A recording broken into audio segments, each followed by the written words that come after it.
Dan Peck, ESPN 106.7 in Auburn. Keldric, you're the first sophomore ever selected for SEC Media Days by Auburn. What kind of honor is that, and what does it mean to be up there representing your team? It means a lot. It shows that I'm becoming the leader on my team, and I'm leading the right way on my team.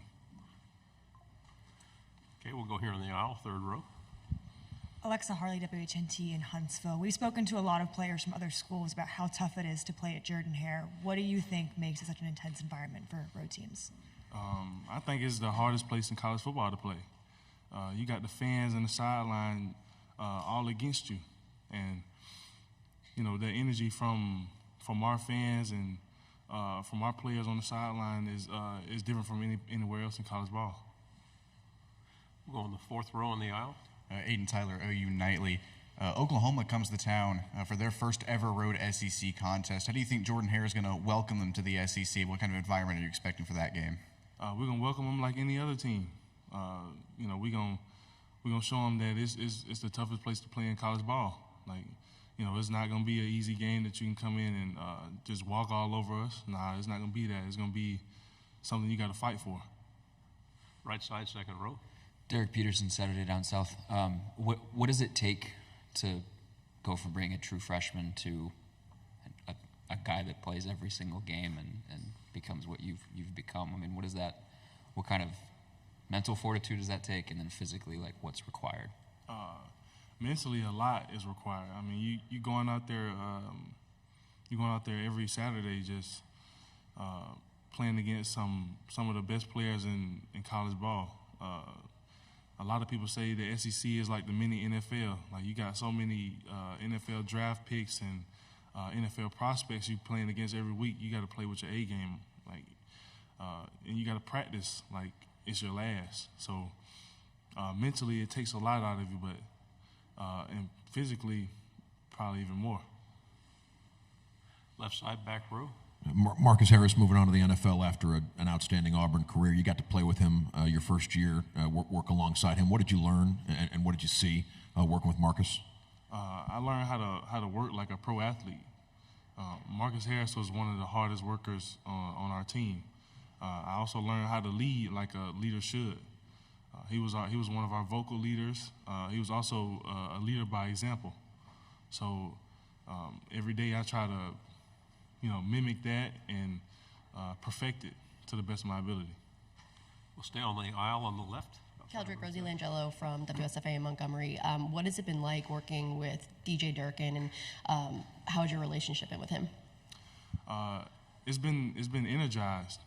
He brings the energy every day.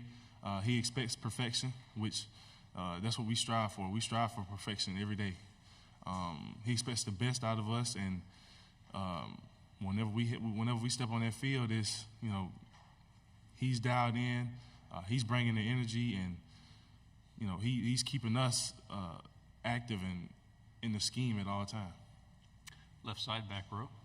Marcus, a lot of new faces on the defensive line, some incoming transfers, some freshmen. What can you say about the rest of the group on the Auburn defensive line, and who's really stepped it up this offseason?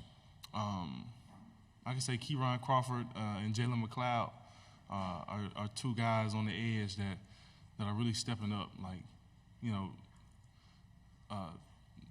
They're not vocal leaders per se, but they're more, we're going to show you this is how it's supposed to be done type of leaders. They're examples, they're example leaders, and you got Philip Bleedy from I think he came from Indiana. He's one of those guys. Another guy he leads by example. He's one of the hardest workers on the team. He keeps his head down every day, and he attacks every workout, every practice, every run like it's his last. Right side, second row.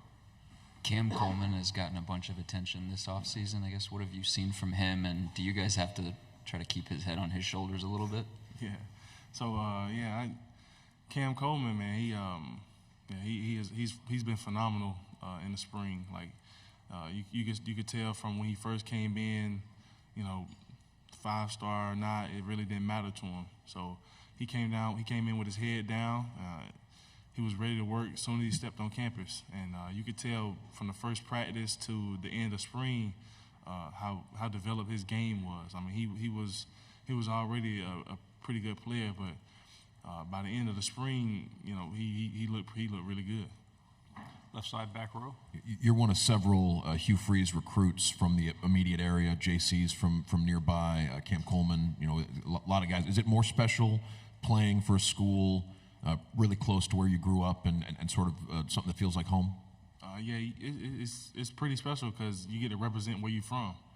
And then also you got your hometown, like not too far down the road, they're behind you 10 toes. So you represent them and represent your home state. It's a pretty big deal to me. Left side, fourth row.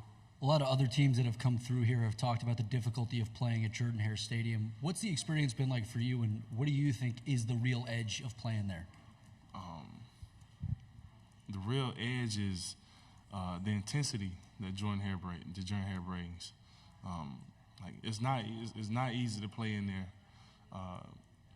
I can speak for it on the defensive side of the ball. Like when we're out there on defense, you can barely hear anything. You can rarely make checks on the field. So you can imagine how it is for the offense on the other side. Left side, back row. Hey, Keldric. Tony Reese, WTVM out of Columbus, Georgia. We talk about the Auburn Tigers having 6 and 7 seasons back-to-back years. Just kind of how have you all guys really been able to do away with those last 2 seasons and really look forward to this season? And what can we expect on the field this season? You really just build off of what you had last season. It was Coach Freeze's first year last year. Assembling the team with, assembling the team in the time that he had, as far as like recruits, and then getting guys out the transfer portal. You looking back on that, you got a lot to build off of, and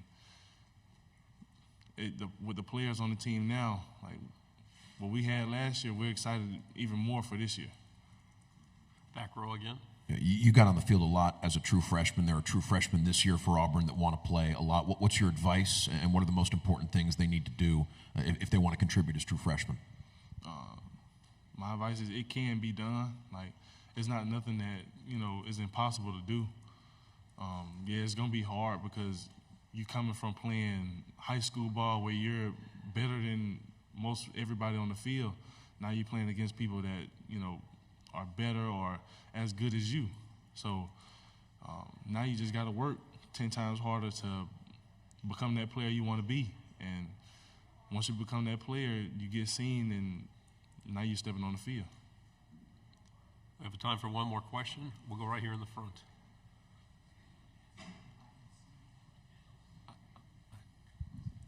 Hi, AP Stedham, AP and Kelly, as we see it, syndicated radio. I want to ask about the wide receivers, the young wide receivers and the transfer from Penn State. Right. What's your opinion of them, and what can they bring to the team?